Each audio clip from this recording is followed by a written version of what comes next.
Mr. Knightley was fortunate in everybody's most ready concurrence. The invitation was everywhere so well received, that it seemed as if, like Mrs. Elton, they were all taking the scheme as a particular compliment to themselves. Emma and Harriet professed very high expectations of pleasure from it, and Mr. Weston, unasked, promised to get Frank over to join them if possible, a proof of approbation and gratitude which could have been dispensed with.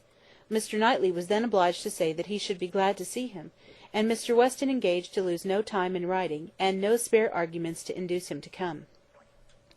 In the meanwhile the lame horse recovered so fast, that the party to Box Hill was again under happy consideration, and at last Donwell was settled for one day, and Box Hill for the next, the weather appearing exactly right.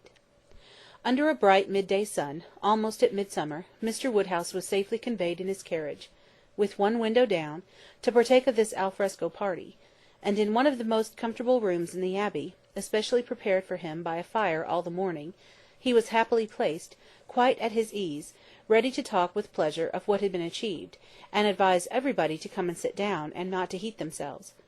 Mrs. Weston, who seemed to have walked there on purpose to be tired, and sit all the time with him, remained, while all the others were invited or persuaded out, his patient listener and sympathizer. It was so long since Emma had been at the Abbey, that as soon as she was satisfied of her father's comfort, she was glad to leave him, and look around her, eager to refresh and correct her memory with more particular observation, more exact understanding of a house and grounds which must ever be so interesting to her and all her family. She felt all the honest pride and complacency which her alliance with the present and future proprietor could fairly warrant, as she viewed the respectable size and style of the building, its suitable, becoming, characteristic situation, low and sheltered, its ample gardens stretching down to meet meadows washed by a stream, of which the Abbey, with all the old neglect of prospect, had scarcely a sight, and its abundance of timber in rows and avenues, which neither fashion nor extravagance had rooted up. The house was larger than Hartfield, and totally unlike it, covering a good deal of ground, rambling and irregular, with many comfortable and one or two handsome rooms. It was just what it ought to be, and it looked what it was, and Emma felt an increasing respect for it, as the residence of a family of such true gentility, untainted in blood and understanding. Some faults of temper John Knightley had, but Isabella had connected herself unexceptionably. She had given them neither men, nor names, nor places that could raise a blush. These were pleasant feelings, and she walked about and indulged them till it was necessary to do as the others did, and collect round the strawberry beds. The whole party were assembled, excepting Frank Churchill, who was expected every moment from Richmond, and Mrs. Elton, in all her apparatus of happiness, her large bonnet and her basket, was very ready to lead the way in gathering, accepting, or talking. Strawberries, and only strawberries, could now be thought or spoken of. The best fruit in England, everybody's favourite, always wholesome, these, the finest beds and finest sorts, delighted to gather for oneself, the only way of really enjoying them. Morning decidedly the best time, never tired, every sort good, hautboy infinitely superior, no comparison, the others hardly edible, hautboys very scarce, chili preferred, whitewood finest flavour of all, price of strawberries in London, abundance about Bristol, Maple Grove, cultivation, beds when to be renewed, gardeners thinking exactly different, no general rule, gardeners never to be put out of their way, delicious fruit, only too rich to be eaten much of, inferior to cherries, currants more refreshing, only objection to gathering strawberries the stooping, glaring sun, tired to death, could bear it no longer, must go and sit in the shade.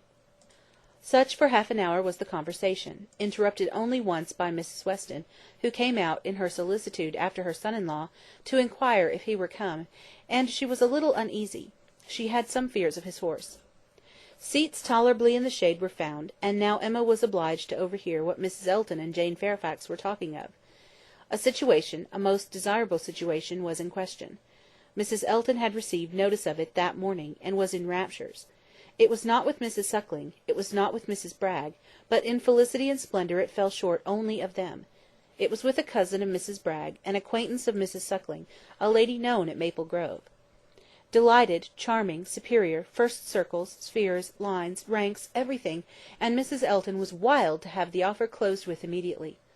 On her side all was warmth, energy, and triumph, and she positively refused to take her friend's negative, though Miss Fairfax continued to assure her that she would not at present engage in anything, repeating the same motives which she had been heard to urge before. Still Mrs. Elton insisted on being authorised to write an acquiescence by the morrow's post. How Jane could bear it all was astonishing to Emma. She did look vexed, she did speak pointedly, and at last, with a decision of action unusual to her, proposed a removal. Should they not walk? Would not Mr. Knightley show them the gardens, all the gardens? She wished to see the whole extent. The pertinacity of her friend seemed more than she could bear. It was hot, and after walking some time over the gardens in a scattered, dispersed way, scarcely any three together, they insensibly followed one another to the delicious shade of a broad, short avenue of limes, which, stretching beyond the garden at an equal distance from the river, seemed the finish of the pleasure grounds.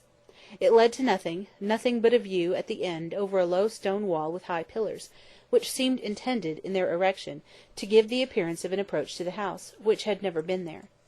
Disputable, however, as might be the taste of such a termination, it was in itself a charming walk, and the view which closed it extremely pretty. The considerable slope, at nearly the foot of which the abbey stood, gradually acquired a steeper form beyond its grounds, and at half a mile distance was a bank of considerable abruptness and grandeur, well clothed with wood, and at the bottom of this bank, favourably placed and sheltered, rose the Abbey Mill farm, with meadows in front, and the river making a close and handsome curve around it. It was a sweet view, sweet to the eye and the mind. English verdure, English culture, English comfort, seen under a sun bright without being oppressive. In this walk Emma and Mr. Weston found all the others assembled, and towards this view she immediately perceived Mr. Knightley and Harriet distinct from the rest, quietly leading the way. Mr. Knightley and Harriet! It was an odd tête-à-tête, but she was glad to see it. There had been a time when he would have scorned her as a companion, and turned from her with little ceremony. Now they seemed in pleasant conversation. There had been a time also when Emma would have been sorry to see Harriet in a spot so favourable for the Abbey Mill farm, but now she feared it not. It might be safely viewed with all its appendages of prosperity and beauty, its rich pastures, spreading flocks, orchard in blossom, and light column of smoke ascending. She joined them at the wall, and found them more engaged in talking than in looking round. He was giving Harriet information as to modes of agriculture, etc., and Emma received a smile, which seemed to say, "These are my own concerns. I have a right to talk on such subjects, without being suspected of introducing Robert Martin." She did not suspect him. It was too old a story. Robert Martin had probably ceased to think of Harriet. They took a few turns together along the walk. The shade was most refreshing, and Emma found it the pleasantest part of the day. The next remove was to the house. They must all go in and eat, and now they were all seated and busy, and still Frank Churchill did not come. Mrs. Weston looked, and looked in vain. His father would not own himself uneasy, and laughed at her fears, but she could not be cured of wishing that he would part with his black mare. He had expressed himself as to coming, with more than common certainty. His aunt was so much better that he had not a doubt of getting over to them.